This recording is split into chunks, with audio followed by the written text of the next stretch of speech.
In the shadowed groves of Dandaka, where wild winds whispered the laws of exile, Rama, Sita, and Lakshmana made their home apart from palaces and the echoes of Ayodhya.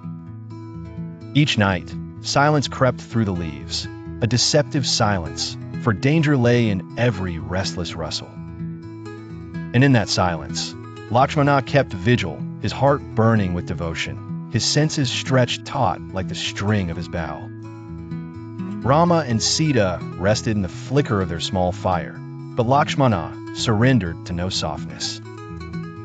Night after night, eyes wide, he scanned for threat, training mind and muscle to endure the relentless press of vigil. But the stars looked down with pity, for even the greatest must bow before the ancient law of sleep. As Israel began to waver under the gentle, inexorable pull of slumber, a figure emerged from the deep blue shade, the radiant Nidra Devi, keeper of sleep. She stepped lightly, her eyes both endless and kind, her veil spun of dreams gathered across the world. Lakshmana rose and saluted her, the weight of duty anchoring his speech. Mother Nidra, let your mercy fall elsewhere.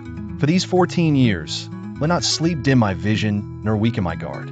Let me watch over Rama and Sita without rest. Only then can my loyalty be true. Nidra Devi's eyes shimmered with tears made of time itself. Brave prince, she answered gently, sleep is the breath of life. If you exile it from yourself, it must seek a dwelling in another. For the order of the world is kept in balance.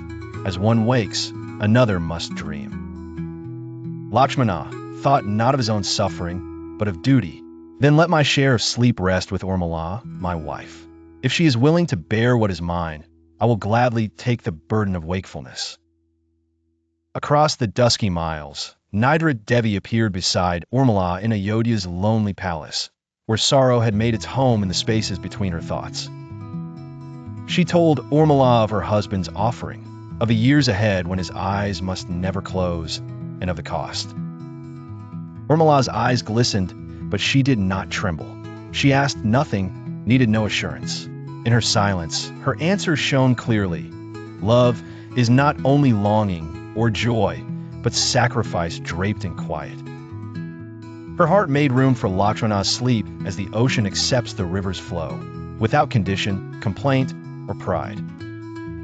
Back in the forest, Lakshmana felt the impossible strength of new wakefulness course through his veins, his vigil now sure and unbroken. Nightly he guarded his brother and Sita from shadow and sorcery, protected not just by courage, but by Urmila's strength, hidden and unwavering like the root beneath the blossoming tree. The years churned onward. Ayodhya sang for Rama's return. Across the city, lamps were lit for the prince's homecoming, while in her chamber Urmila slumbered yet, bearing still the borrowed dreams of Lakshmana.